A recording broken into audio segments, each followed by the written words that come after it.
Bulletin में खुशामदीद। अब आपको बताते हैं कि बरतानी जरीदे फाइनेंशियल टाइम्स की एक रिपोर्ट में इंकशाफ किया गया है कि पाकिस्तान अमेरिका और ईरान के दरमियान जारी कशीदगी कम करने और मुज़ाकरात को मुकम्मल तौर पर नाकाम होने से बचाने के लिए सरगर्म है। आपको बताते चलें कि रिपोर्ट में बताया गया कि chief of defence forces field marshal Asim Munir और सफारती अमल में एक अहम और गैर रवायती किरदार के तौर पर सामने आए हैं, जो दोनों ममालिक के दरमियान राब्ताकारी को बरकरार रखने की कोशिश कर रहे हैं। जरीदे के मुताबिक अमेरिका और ईरान के दरमियान मुज़ाकरात इस वक्त नाजुक मरहले में है, जबकि बाहमी एतमाद की कमी, इक़्तिसादी पाबंदियों और हालिया फौजी कशीदगी अहम रुकावटें बन रही हैं। रिपोर्ट में बताया गया कि पाकिस्तान इन मुश्किलात के बावजूद दोनों अफ्रीकैन के दरमियान राब्ते का पुल बना हुआ है ताकि मुज़ाकराती अमल जारी रखा जा सके, खित्ते में कशीदगी को कम किया जा सके। तज्ज़ियाकारों के मुताबिक अगर ये कोशिशें कामयाब हो जाती हैं तो न सिर्फ खित्ते में इस्तेकाम आएगा बल्कि आलमी सतह पर भी कशीदगी में कमी के इम्कानात पैदा हो सकते हैं।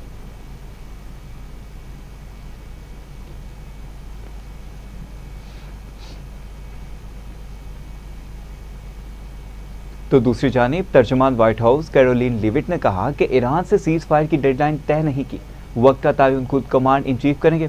तर्जुमान व्हाइट हाउस कैरोलिन लिविट ने मीडिया से गुफ्तगू करते हुए कहा कि ईरान को मुतफ़िका तजावीज़ के लिए चंद दिन दे रहे हैं। इस दौरान आर्जी जंगबंदी बरकरार रह सकती है। ईरान की जानिब से 2 जहाज़ों को तहवील में लेने को सदर ट्रंप जंगबंदी की खिलाफ वर्जी नहीं समझते। कैरोलिन लिविट ने कहा कि ईरान की तहवील में जाने वाले दोनों जहाज़ अमरीकी हैं, ना ही इसराइली। ईरान को लाजमी अफसुदा यूरेनियम हवाले करना होगी। सदर ट्रंप अपना हुर्मुज़ में नाकाबंदी से मुतमईन है। उनका मजीद कहना था कि अमरीकी सदर ट्रंप की मुआशी दबाव मुहिम कामयाब रही। ईरान मुलाजमीन की तनख्वाह देने की पोजीशन में नहीं है। अमरीका अपनी शराइत में नरमी नहीं करेगा।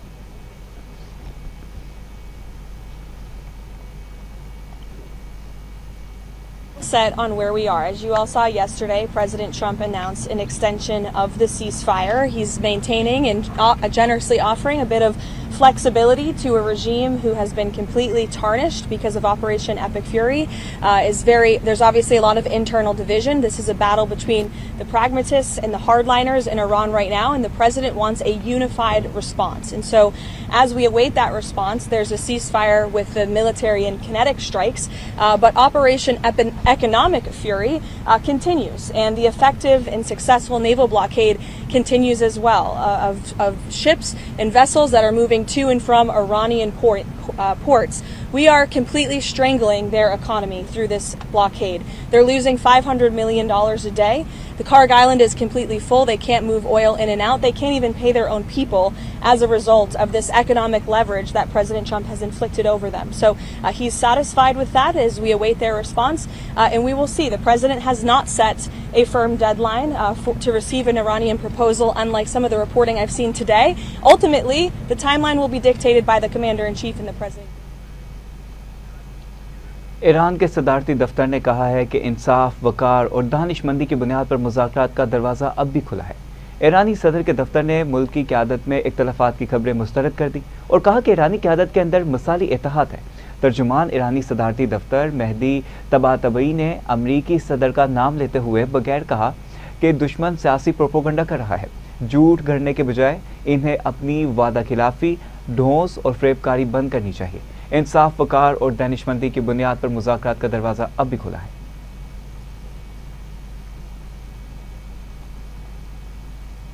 इसी के साथ साथ ईरानी सदर मसूद पज़ेश्कियान ने कहा कि वादा खिलाफी, नाकाबंदी और धमकियां हकीकी मुज़ाकरात में रुकावट बन रही हैं। एक बयान में मसूद पज़ेश्कियान ने कहा कि ईरान ने मुज़ाकरात और मुआहदे का खैर मकदम किया और करता रहेगा। दुनिया को आपकी मुनाफिकाना बयानबाजी, दावों और अमल में तसाद नजर आ रहा है। ख्याल रहे कि ईरानी सदर का ये बयान एक ऐसे वक्त में सामने आया जब अमरीकी सदर डोनाल्ड ट्रंप ने तवक्का जाहिर की है कि ईरान के साथ मुज़ाकरात का दूसरा दौर जुमे को हो सकता है।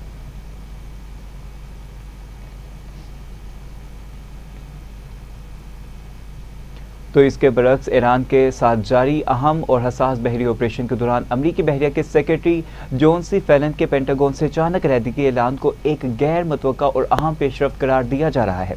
अल जजीरा टीवी ने वाशिंगटन से रिपोर्ट करते हुए कहा कि ये ऐलान ऐसे वक्त में सामने आया है जब अमरीकी बहरिया बैरून मुल्क अहम फौजी कार्रवाइयों में मसरूफ़ है, जिनमें ईरान की बंदरगाहों की नाकाबंदी भी शामिल है। आपको बताते चलें कि ये फैसला इसलिए भी हैरानकुन है कि बहरिया की क़यादत इस वक्त तब्दील की जा रही है जब खित्ते में कशीदगी और अस्करी सरगर्मियाँ जारी हैं। जॉन सी फैलन की जगह अब बहरिया के अंडर सेक्रेटरी होंग काओ को कायम मुकाम सेक्रेटरी मुकर्रर किया गया है।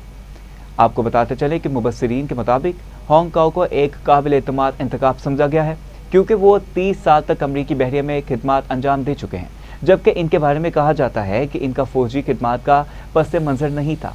तज्जियाकारों के मुताबिक इस सतह की क़यादत में तब्दीली ऐसे वक्त में हुई जब अमरीकी बहरिया आलमी सतह पर एक नहायत अहम और हसास ऑपरेशन में मसरूफ़ है, जिसके बायस इस फैसले की अहमियत पर जोर दिया गया।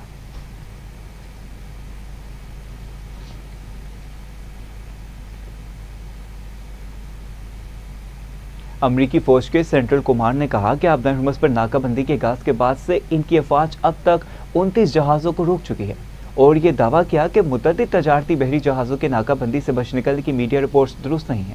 सेंटकॉम की जानिब से एक्स पर जारी बयान में कहा गया कि 2 ईरानी परचम बरदार टैंकर्स हीरो 2 और हेडी किसी बहरी काफिले के हिस्से के तौर पर नाकाबंदी अबूर नहीं कर सके, बल्कि उन्हें रोकने के बारे में ईरान की बंदरगाह 4 बहार में लंगरअंदाज कर दिया गया। बयान के मुताबिक एक जहाज़ डोरियाना ने नाकाबंदी की खिलाफवर्जी की कोशिश की, जिसके बाद इसे बहरी हंद में अमरीकी बहरिया के डिजास्टर ने अपनी तहवील में ले लिया। अमरीकी फ़ौज की रसाई आदमी सतह तक है। बयान में मजीद कहा गया कि अमरीकी अफवाज मशरिक़ वस्ता और इससे बाहर भी कार्रवाई करते हुए नाकाबंदी को नाफिज कर रही है।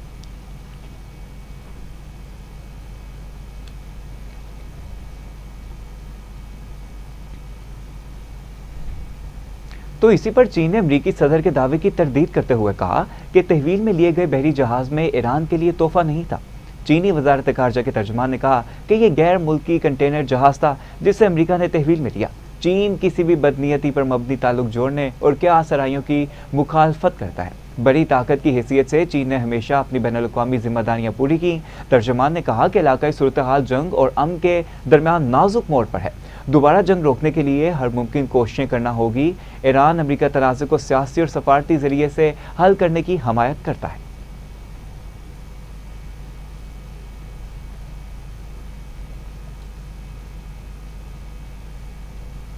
तो इसी के साथ साथ चीन के आला सफारतकार वांग यी ने भी कहा कि चीन आलमी तरक्की के फ़रोग़ में एक अहम किरदार अदा करता है और बैनुल-अक़वामी ताउन को मज़ीद मजबूत बनाएगा। आलमी मीडिया की रिपोर्ट के मुताबिक चीन के आला सफारतकार वांग यी ने बीजिंग में मुनक़िदा मुश्तरका तरक्की के लिए आलमी एक्शन पर फोरम की तीसरी आला सतह की कॉन्फ्रेंस से खिताब करते हुए कहा कि चीन अमली इक़दामात के जरिए आलमी तरक्की के नए दौर को फ़रोग़ देने के लिए पुरज़्म है।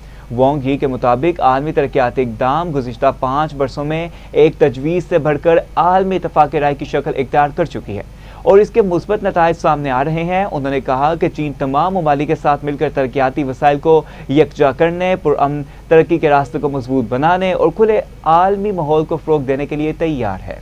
ये इजलास China international development cooperation agency के ज़ेर तमाम मुनक़िद हुआ, जिसमें 140 से ज़ायद ममालिक और बैनुल-अक़वामी तंजीमों के नुमाइंदगान ने शिरकत की।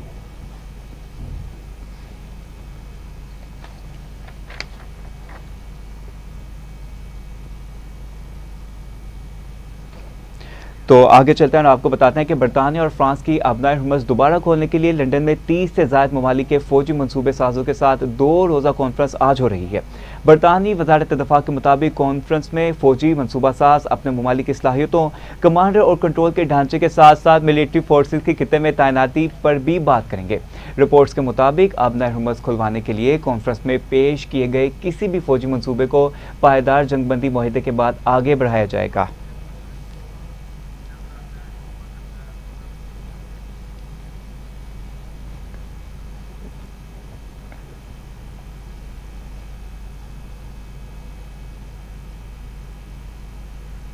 तो दूसरी जानिब अक़वाम मुत्तहिदा के सेक्रेटरी जनरल एंटोनियो गुतरेस ने लबनान में अमन दस्ते के एहलकार की हलाकत पर गहरे दुख और अफसोस का इजहार किया है।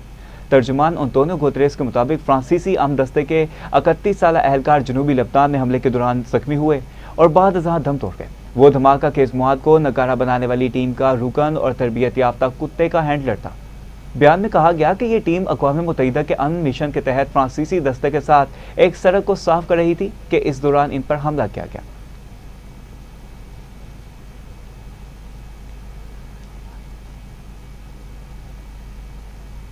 इसराइल ने कहा है कि इसने लबनान में इस गाड़ी को निशाना बनाया जो इसराइली फौजियों के लिए खतरा बन रही थी। इसराइल ने कहा कि जनूबी लबनान में गाड़ी को इस वक्त निशाना बनाया जब वो इसराइली फौजियों के करीब इस अंदाज में पहुंची जिससे इनको खतरा लाहक हो गया था। इसमें मौजूदा अफराद उन पर हमला करने की नीयत से उनकी जानिब बढ़ रहे थे। ये बयान लबनानी सरकारी मीडिया की इस रिपोर्ट के बाद सामने आया कि जब उन्होंने कहा था कि गांव अलतीर में एक गाड़ी पर इसराइली हमले के नतीजे में 2 अफराद हलाक हो गए थे। इसराइली फौज ने कहा कि 2 गाड़ियों की निशानदेही की जो हिजबुल्लाह के ज़ेर इस्तेमाल फौजी तनसीब से रवाना हुई थी।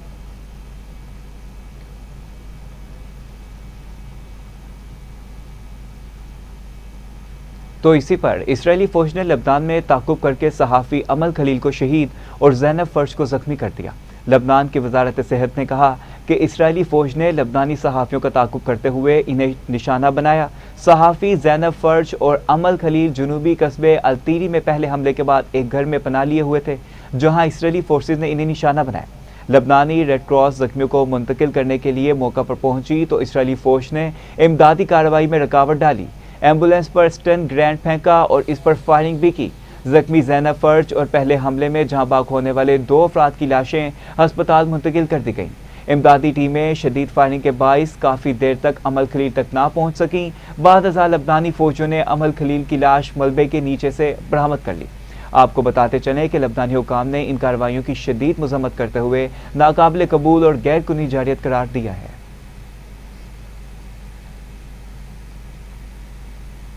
तो इसी पर लबनान के वज़ीर-ए-आज़म नवाफ सलाम ने सहाफ़ी अमल खलील के कत्ल की शदीद मज़म्मत करते हुए इसे वाज़े जंगी जुर्म करार दिया है। उन्होंने कहा कि इमदादी टीमों को मुतासरा मुकाम तक पहुँचने से रोकना भी इसी जुर्म का हिस्सा है। उन्होंने सोशल मीडिया प्लेटफॉर्म एक्स पर अपने बयान में कहा कि जनूबी लबनान में सहाफ़ियों को इनकी पेशावराना जिम्मेदारियाँ अदा करते हुए निशाना बनाया अब अलग अलग वाक़यात के तौर पर नहीं देखा जा सकता। नवाब इस्लाम ने कहा कि ये एक बाकायदा और साबितशुदा तर्ज अमल है जिसकी लबनान और आलमी कवानीन असूलों के तहत मजम्मत की जाती है। लबनानी वज़ीर-ए-आज़म ने कहा कि लबनान इन जराइम को बैनुल-अक़वामी अदालतों में उठाने के लिए हर मुमकिन कोशिश करेगा। इंसानी हकूक़ के कारकुनान ने लबनानी हुकूमत से मुतालबा किया है कि वो रूम सिचुएशन में शमूलियत इख्तियार करे और इसराइली मुबैना खिलाफ वर्जियों को बैनुल-अक़वामी फौजदारी अदालत में पेश करे।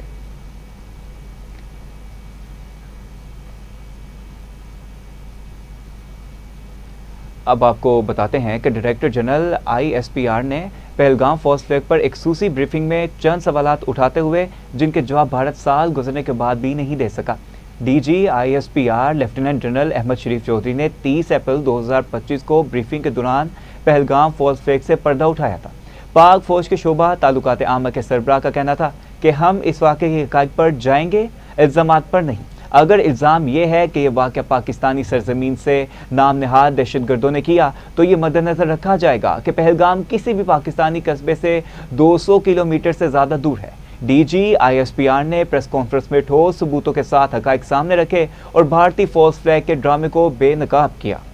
अहम अपडेट है, आपको बता रहे हैं कि DG ISPR lieutenant general Ahmed Sharif Chaudhry ने 30 अप्रैल 2025 को ब्रीफिंग के दौरान पहलगाम फौज फ्लैग से पर्दा उठाया था। इसी पर जाने के नुमाइंदा इस्लामाबाद राना यमीन से। जी राना यमीन, आगाह कीजिएगा, क्या मामला है? जी बिल्कुल, DG ISPR ने पहलगाम फौज फ्लैग पर एक खसूसी ब्रीफिंग में चंद सवालात उठाए थे जिनके जवाब भारत साल गुजरने के बाद भी नहीं दे सका। DG ISPR lieutenant general Ahmed Sharif Chaudhry ने 30 अप्रैल 2025 को ब्रीफिंग के दौरान पहलगाम फौज फ्लैग ऑपरेशन से पर्दा उठाया था। पाक फौज के शोबा तलकात आमा के सरबराह का कहना था कि हम इस वाक़या के हक़ाइक़ पर जाएंगे, इल्ज़ामात पर नहीं। अगर इल्ज़ाम ये है कि ये वाक़या पाकिस्तानी सरजमीन से नाम नहाद दहशतगर्दों ने किया तो ये मद्देनजर रखा जाएगा कि पहलगाम किसी भी पाकिस्तानी कस्बे से 200 किलोमीटर से ज्यादा दूर है। उनका मजीद कहना था कि ये कोई ऐसा हमवार इलाका नहीं जो सफर के लिए आसान हो और ना ही यहाँ ऐसी सड़कें हैं जो हर मौसम में खुली रह सकें।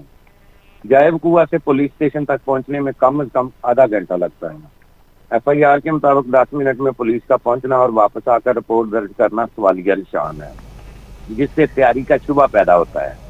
ये भी बताया गया था कि भारतीय इंटेलिजेंस को वाक़या की पेशगी इतला नहीं थी, लेकिन वाक़या के फौरन बाद 10 मिनट में ये दावा सामने आ गया कि हमलावर सरहद पार से आए थे।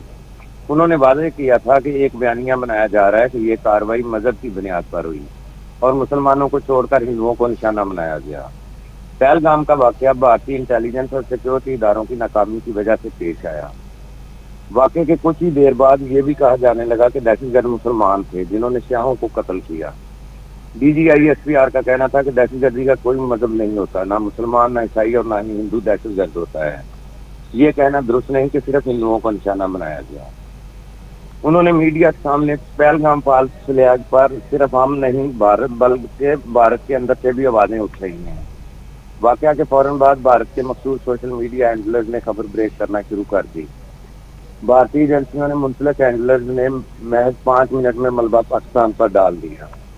DGISPR ने प्रेस कॉन्फ्रेंस में ठोस सबूतों के साथ हकायक सामने रखे और भारतीय फॉल्स फ्लैग के ड्रामे को बेनकाब किया। नुमाइंदा इस्लामाबाद राना यमीन हमें अपडेट कर रहे थे, आपका शुक्रिया। वफाकी वज़ीर दाखिला मोहसिन नकवी से अमरीकी सफ़ीर नेटली बेकर की अहम मुलाकात हुई है। खित्ते की ताज़ा तरीन सूरत हाल पर तफसीली तबादला ख्याल किया गया। इस्लामाबाद मुज़ाकरात के दूसरे राउंड के इनकार के हवाले से सफारती काविशों पर भी बातचीत की गई। वज़ीर दाखिला मोहसिन नकवी ने जंगबंदी में तोसी के लिए अमरीकी सदर डोनाल्ड ट्रंप के इक़दामात को सराहा। मुलाकात में तनाज़े के देरपा हल के सफारती चैलेंजेस के तसलसल की ज़रूरत पर जोर दिया। वज़ीर दाखिला मोहसिन नकवी ने कहा कि सदर डोनाल्ड ट्रंप की जानिब से जंगबंदी में तोसी खुश आइंद है। ये कदम कशीदगी में कमी की जानिब अहम पेशरफ्त है। ईरान की जानिब से भी मुस्बत पेशरफ्त की उम्मीद है। वज़ीर आज़म मोहम्मद शहबाज शरीफ और field marshal general Asim Munir मसले के हल के लिए हर सतह पर भरपूर कोशिशें कर रहे हैं। उम्मीद है कि फरीकैन सफारती और पुरअमन हल को मौका देंगे।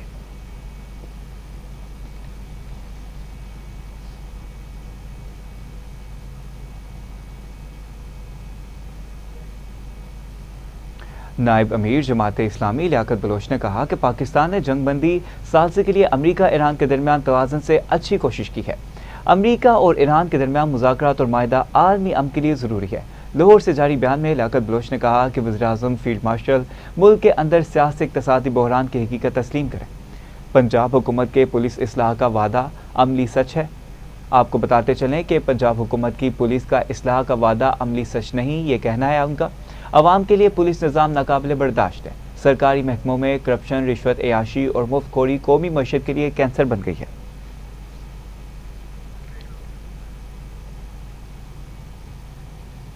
बुलेटिन का सिलसिला जारी रहेगा। यहाँ वक्त एक शॉर्ट ब्रेक का, कहीं मत जाइएगा, हमारे साथ रहिए।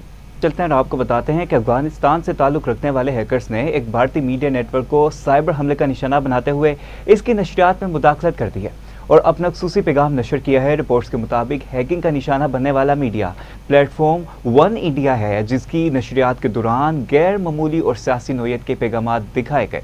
इतलात के मुताबिक इस मीडिया नेटवर्क के सोशल मीडिया प्लेटफॉर्म्स पर 30 मिलियन से ज़्यादा फॉलोअर्स मौजूद हैं, जिसकी वजह से ये वाक़या तेज़ी से आलमी तवज्जो का मरकज़ बन गया। हैकिंग की जिम्मेदारी एक ग्रुप ने कबूल की है जो खुद को ट्रू मुस्लिम अफगान्स कहता है। ग्रुप ने नशरियात के दौरान अफगान परचम की नुमाइश की और तालिबान और इंडिया के साथ ताल्लुकात को मुस्तरद करते हुए इसकी मज़म्मत की। ज़राए के मुताबिक हैकर्स ने मीडिया प्लेटफॉर्म को इस्तेमाल करते हुए अपने सियासी पैगामात वाज़ेह अंदाज में नशर किए, जिससे माहिरीन सिर्फ एक साइबर हमला नहीं बल्कि जगरफाई सियासी पैगाम रसानी की एक मिसाल करार दे रहे हैं। वाक़े के बाद मुतलका मीडिया नेटवर्क की साख को नुकसान पहुंचा है।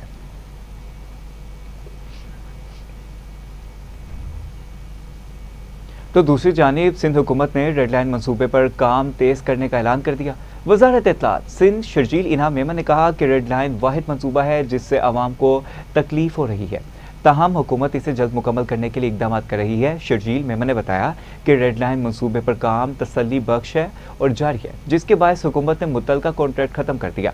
उन्होंने कहा कि हुकूमत इस अहम कॉरिडोर को जल्द अज जल्द मुकम्मल करना चाहती है और कोशिश की जा रही है कि आइंदा 48 घंटों में मनसूबे पर काम दोबारा शुरू कर दिया जाए। शर्जील इनाम मेमन का मजीद कहना था कि शरहाए भुट्टो पर काम की पेशरफ्त इत्मीनान बख्श है और इसे आइंदा माह मुकम्मल करने पर इत्तफाक किया जाएगा।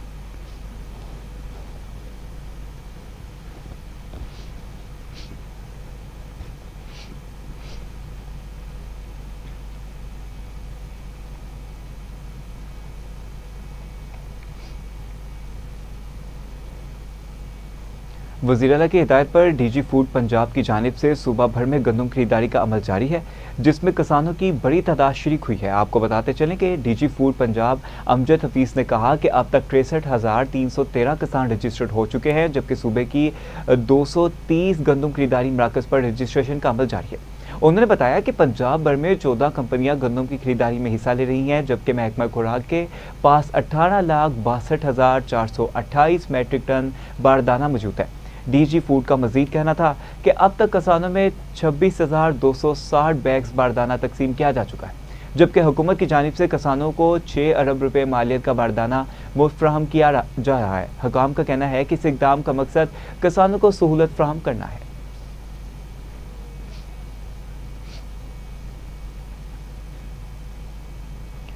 अब आपको खानेवाल के इलाके कोट मदीना में अफसोसनाक वाक़या पेश आया, इसके बारे में आगाह करते हैं कि जहां नामालूम अफराद ने फरहाना बीबी और इनके 15 साला बेटे ज़ीशान को गला दबाकर कत्ल कर दिया। इत्तला मिलते ही पुलिस, सीसीडी और दीगर अदारे मौका पर पहुंच गए, जबकि घर का सामान बिखरा हुआ पाया गया। पुलिस के मुताबिक मकतूला का शोहर गुज़िश्ता 5 साल से सऊदी अरब में मुकीम है और इब्तदाई शवाहिद के मुताबिक वारदात डकैती नहीं लगती।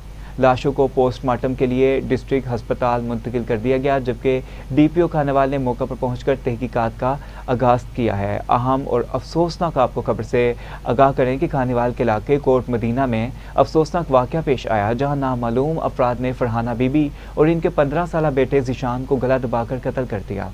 इत्तला मिलते ही पुलिस, सीसीडी और दीगर अदारे मौका पर पहुंच गए, जबकि घर का सामान बिखरा हुआ पाया गया।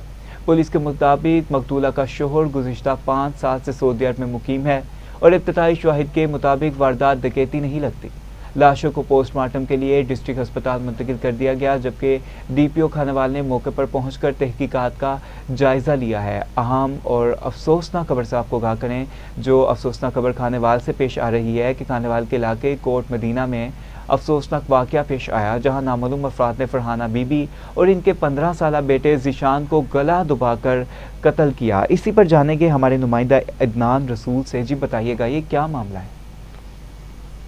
जी बिल्कुल, ये अफसोसनाक वाक़या खानेवाल का नवाही इलाका है कोट मदीना में पेश आया। गुज़श्ता रात जो खातून अपने घर में अपने बच्चों के साथ सोई हुई थी, तो अचानक डकैती की वारदात के सिलसिले में जो लोग आए हैं, तो वहाँ पर खातून को और उसके बच्चे को फरहाना बीबी गला दबाकर मौका पर कत्ल कर दिया और उसके बेटे ज़ीशान को कर दिया। लेकिन 2 बच्चे मौजूदा तौर पर महफूज रहे। तो लेकिन यहाँ पर बताता चलूँ, पुलिस की जानिब से तफ्तीश का अमल जारी है। उसमें बताया जा रहा है पुलिस का कि अब इसकी तफ्तीश जारी, जो मुल्ज़मान उनको उनकी गिरफ्तारी के लिए इक़दाम किए जा रहे हैं। लेकिन डीपीओ खानेवाल मौका पर पहुंचे हैं, उन्होंने तमाम शवाहिद इकट्ठे करने शुरू कर दिए हैं। थाना सिटी पुलिस और जबकि डीपीओ खानेवाल ने मौका पर पहुंचकर तहकीकात का जायजा लिया। अदनान रसूल हमें इस अफसोसनाक वाक़े के बारे में अपडेट कर रहे थे। अब आपको बताते हैं कि पाकपतन में पुलिस एहलकार ने खातून को अगवा के बाद कत्ल करके लाश मस्त कर दी। पाकपतन में स्कूल टीचर रेहाना अख्तर को इनके किरायादार पुलिस एहलकार जाहिद ने साथियों के साथ मिलकर अगवा के बाद कत्ल कर दिया और लाश को शनाख्त छुपाने के लिए जलाकर खेतों में फेंक दिया। मकतूला की बेटी ने जूतों से लाश की शनाख्त की। पुलिस ने मुकदमा दर्ज करके 2 मुलजिमान को गिरफ्तार कर लिया। इसी पर जानेंगे नुमाइंदा बख्तियार सुकेरा से। जी बताइएगा, ये क्या अफसोसनाक वाक़या है?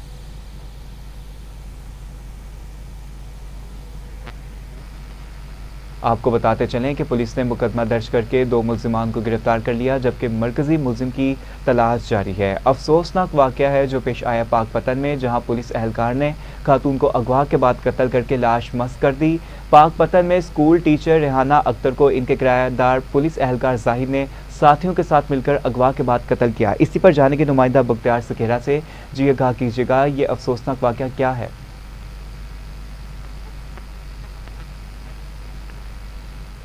बख्तियार सुकेरा से हमारा राब्ता मुनक़ता हो गया है। आपको बताते चलें कि साथियों के साथ मिलकर अगवा के बाद कत्ल कर दिया गया और लाश को शनाख्त छुपाने के लिए जलाकर खेतों में फेंक दिया गया।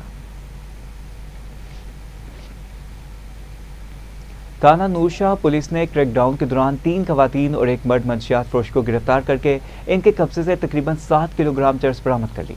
कार्रवाई SHO मलिक अरशद की क़यादत में अमल में आई। गिरफ्तार मुलजिमान के खिलाफ मुकदमा दर्ज करके मजीद तफ्तीश शुरू कर दी गई। डीपीओ साहिवाल का कहना है कि नौजवान नस्ल को तबाह करने वालों के खिलाफ बिला इम्तियाज कार्रवाइयाँ जारी रहेंगी।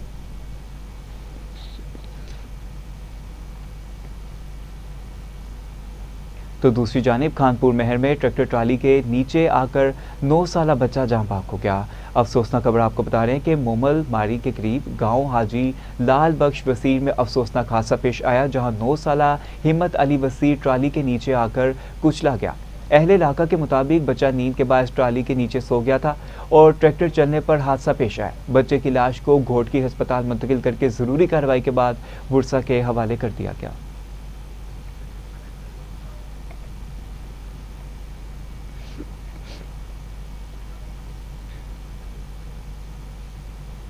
मुल्तान में वुमेन पुलिस ने खातून पर तशद्दुद करने वाले मुलजिम को गिरफ्तार कर लिया। वुमेन पुलिस स्टेशन मुल्तान की SHO एरम हनीफ ने टीम के हमरा कार्रवाई करते हुए खातून पर तशद्दुद करने वाले मुलजिम को गिरफ्तार कर लिया। पुलिस के मुताबिक मुतासरा खातून की शिकायत पर फौरी एक्शन लिया गया और मुलजिम को ट्रेस करके हिरासत में लिया गया। मुलजिम के खिलाफ मुकदमा दर्ज करके मजीद तफ्तीश जारी है, जबकि मुतासरा खातून को इंसाफ की फराहमी यकीनी बनाने के लिए इकदाम किए जा रहे हैं।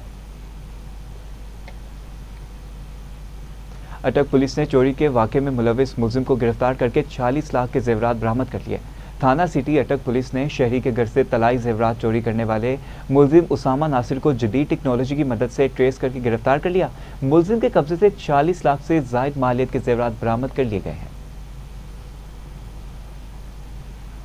तो दूसरी जानिब लियाकतपुर में पुलिस मुकाबले के दौरान 2 डाकू हलाक हो गए। थाना शेदानी पुलिस ने नाकाबंदी के दौरान मशकूक मोटरसाइकिल सवारों को रोकने की कोशिश की तो मुलजिमान ने फायरिंग कर दी। जवाबी कार्रवाई में 2 नामालूम डाकू हलाक हो गए, जबकि इनके साथी फरार होने में कामयाब हो गए। पुलिस ने हलाक डाकुओं के कब्जे से मोटरसाइकिल और असलहा बरामद कर लिया, जबकि फरार मुलजिमान की तलाश के लिए सर्च ऑपरेशन जारी है। मेहर में रिश्ता ना देने पर मुलजिम ने फायरिंग करके लड़की को कत्ल और खुदकुशी कर ली। मैयर के करीब गांव फैज मोहम्मद कोलाची में रिश्ता ना मिलने पर मुलजिम शमीर कोलाची ने घर में घुसकर सोई हुई नौजवान लड़की रीमा कोलाची को फायरिंग करके कत्ल कर दिया, जबकि इसकी वालदा को शदीद जख्मी कर दिया। अफसोसनाक वाक़या आपको बताते चले कि मैहर के करीब गांव फैज मोहम्मद कोलाची में रिश्ता ना मिलने पर मुलजिम शमीर कोलाची ने घर में घुसकर सोई हुई नौजवान लड़की रीमा कोलाची को फायरिंग करके कत्ल कर दिया, जबकि इसकी वालिदा को शदीद जख्मी कर दिया। वाक़े के बाद मुलजिम ने खुद पर फायरिंग करके जिंदगी का खात्मा किया, जबकि जख्मी खातून को लाड़काना अस्पताल मुंतकिल कर दिया गया। ननकाना साहिब में शादीशुदा ज़हनी मजदूर खातून और 4 साला बच्ची को अगवा कर लिया गया। ननकाना साहिब के इलाके महमूदपुरा में मुसल्लह मुलजिमान घर में दाखिल होकर साजिदा रियाज और इनकी 4 साला बेटी मरियम को गन पॉइंट पर अगवा करके फरार हो गए। FIR के मुताबिक मुलजिमान खातून को बालों से पकड़कर जबरदस्ती गाड़ी में डालकर ले गए, जबकि जाते हुए जेवरात और नकदी भी लूट ली। वाक़े के वक्त खातून का शोहर घर पर मौजूद नहीं था। पुलिस ने मुकदमा दर्ज करके नामजद और नामालूम मुलजिमान की गिरफ्तारी के लिए छापे शुरू कर दिए। शिकारपुर में साबिक चेयरमैन की रिहाइशगाह पर रॉकेट लॉन्चर से हमला किया गया। शिकारपुर में टाउन कमेटी खानपुर के साबिक चेयरमैन मोहम्मद अफजल राय की रिहाइशगाह पर नामालूम मुसल्लह अफराद ने रॉकेट लॉन्चर से हमला कर दिया, जिससे इलाके में खौफ व हिरास फैल गया। धमाके से बंगले के शीशे टूट गए और इमारत को नुकसान पहुंचा, ताहम कोई जानी नुकसान नहीं हुआ। पुलिस के मुताबिक वाक़या बज़ाहिर पुरानी दुश्मनी का नतीजा और मुलजिमान की तलाश जारी है।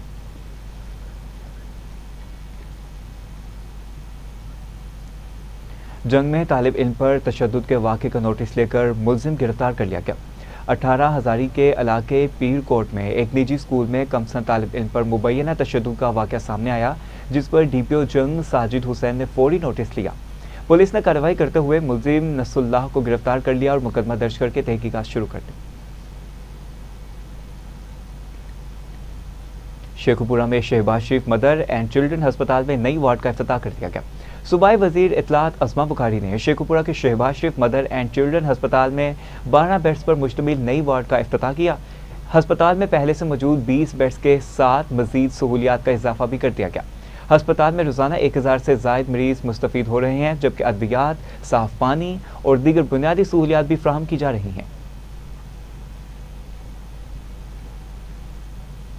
रायमंड में जारी तरक्याती काम शहरियों के लिए सहूलत की बजाय मुश्किल बन गए। रायमंड और गिरदोनवा में तरक्याती मनसूबों की सुस्त रवि ने शहरियों को शदीद मुश्किलात से दोचार कर दिया। गली महलों और मरकजी शहरों पर सड़कें और सीवरेज लाइनें तोड़कर अधूरी छोड़ दी गई, जिससे ट्रैफिक की रवानी मुतासिर और गिरदो गबार से बीमारियां फैल रही हैं। अवाम ने आला हुकाम से फौरी नोटिस लेने का मुतालबा किया है।